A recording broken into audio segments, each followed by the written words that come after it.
Però la facciamo in francese, in italiano, è uguale.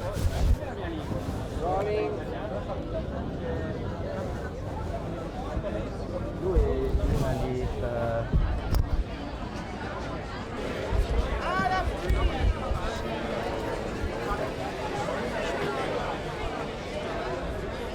Non so come va. L'espèce.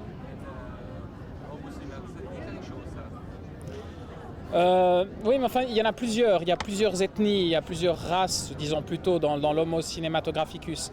Il y en a de plusieurs genres. J'en connais un, par exemple, qu'on voit ici beaucoup, ici sur la plage à Cannes.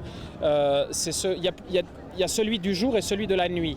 Celui qui se lève très tôt le matin et qui va aux projections le matin très très tôt, qui va voir des films. Je ne sais pas si vous savez ce que c'est. Donc, ce sont des images animées sur un écran qui sont projetées régulièrement dans la journée, ici un petit peu partout. On en voit un peu partout, mais toujours dans des lieux noirs. Alors c'est un peu absurde parce que ces gens se lèvent très tôt le matin. Au lieu de voir le soleil, ils s'enferment dans des salles pour être dans le noir.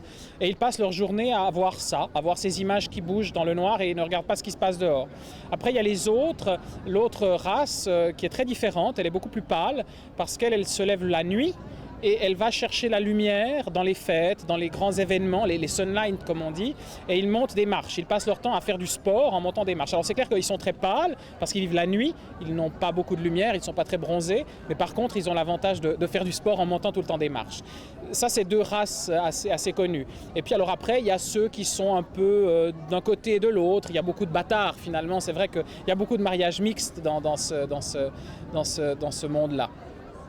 Est-ce que cette personne qui se nourrit du cinéma, de quelle façon un cinéma peut nourrir la vie d'un homme? Je crois qu'il la nourrit à condition qu'il sache se nourrir lui-même. C'est-à-dire qu'en voyant des images sur un écran, il a l'impression d'une nourriture, mais c'est une nourriture fictive, c'est une nourriture virtuelle. Donc cette nourriture ne le nourrit et qu'à partir du moment où il arrive à se sublimer lui-même et en se nourrissant de lui-même dans la vie réelle. Et c'est toujours cette ambiguïté entre se nourrir d'une vie fictive pour améliorer sa vie réelle et utiliser sa vie réelle pour créer des vies fictives. Vous, comme metteur en scène, comme faiseur de film, vous faites attention sur quoi? Qu'est-ce que vous voulez? C'est quoi la votre force? Dillo forse in italiano che è così più... Lei come regista, dove crede di essere più forte o dove crede lei di fare meglio film di altri? Come quando lei fa un film, qual è l'aspetto che lei considera più suo? Je crois que faire un film, c'est savoir regarder la réalité et s'en inspirer, ou plutôt s'y adapter. C'est-à-dire, c'est pas du tout de vouloir imposer sur le réel, sur le monde, sur qui que ce soit, une structure toute faite, mais c'est plutôt le contraire. C'est d'essayer de trouver les moyens de respecter ce réel, de respecter cette vérité qu'il peut y avoir autour de nous, et de la retracer sur un écran sans jamais la perdre. Et c'est ça la chose la plus difficile, c'est de retrouver cette vérité, de la saisir, de savoir la mettre en scène, la recréer, et la retrouver sur un écran pour qu'elle touche tout le monde de la même manière qu'elle m'a touché. Vous vous rappelez la première fois que vous étiez touché par le cinéma? Oui, je crois que l'une des premières fois que j'ai été touché par le cinéma, et c'est à double sens... Non. Je crois que la première fois que j'ai été touché par un film, enfin par le cinéma, et c'est à double sens, c'était à travers l'école. J'avais déjà vu des films, bien évidemment, mais sans savoir ce que c'était. Et cette fois-là, on nous avait projeté une copie absolument dégueulasse de La Nuit américaine de François Truffaut. Et tout d'un coup, j'ai découvert que le cinéma, c'était pas simplement des comiques qui faisaient rire les gens dans la salle, parce que finalement, en tant qu'enfant, je voyais que des films comiques, mais c'était toute une histoire, toute une aventure de gens qui s'investissent autour de quelque chose, autour d'un projet, qui essaie de reconstituer le monde. Et finalement, ces deux mondes que l'on voit évidemment dans La Nuit américaine, qui est le monde de ceux qui sont derrière et de ceux qui sont devant, cette fusion de ces deux mondes m'avait fasciné, et je crois qu'encore aujourd'hui, ça reste mon plus beau souvenir de cinéma et peut-être probablement le premier déclic qui m'a donné envie de faire du cinéma. Oui, toi, tu es un regardeur, mais tu fais en sorte que les gens regardent aussi le cinéma. Quelle est l'image la plus belle que tu as vue des gens qui regardent le cinéma? L'image la plus belle de gens qui regardent le cinéma, je dirais que c'est les enfants qui regardent des films.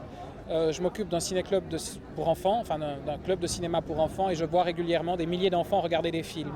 Et de voir une salle pleine de 700, 1000 enfants qui regardent un film émerveillés et qui savent encore s'émerveiller avec un regard neuf de choses que nous autres adultes avons peut-être vues 1000 fois, cet émerveillement dans l'œil d'un enfant par rapport à une image qui est réussie, qui est belle, est la chose qui est pour moi la plus belle au cinéma. Une autre question, 100 ans de cinéma, est-ce qu'il a apporté quelque chose à les enfants, disons, à l'humanité? Est-ce que les 100 ans de cinéma enrichit, nous a enrichi? Mais je pense que le cinéma enrichit l'humanité en tant que culture. Comme tout art, le problème est peut-être que il y en a 25 000 sortes de cinéma, que les gens, pour beaucoup de gens, le cinéma n'est qu'un pur divertissement où on va s'oublier. Et c'est dommage quelque part. Il faudrait savoir prendre le cinéma non pas pour s'oublier, mais pour se découvrir soi-même. Et j'ai l'impression que en cela, le cinéma n'a peut-être pas réussi son coup, mais je pense que c'est le problème de tous les arts qui n'ont jamais réussi au fond à transformer l'humanité.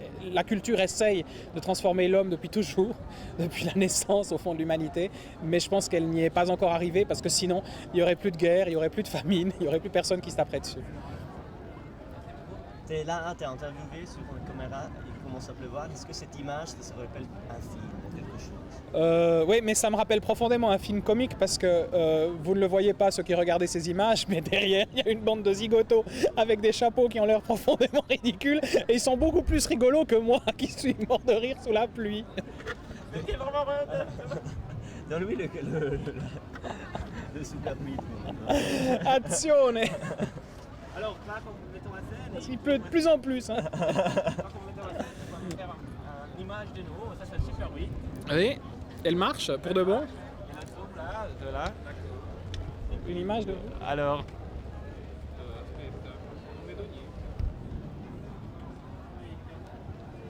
Là. Attendez. Tu vois quelque chose? Oui, c'est bon. Pas très net, mais... Alors qu'est-ce qu'on dit? Alors dirige-nous, qu'est-ce qu'on doit faire? Continuez à tourner, concentrez-vous. Silence. Moteur. Ça tourne. Ne bougez plus.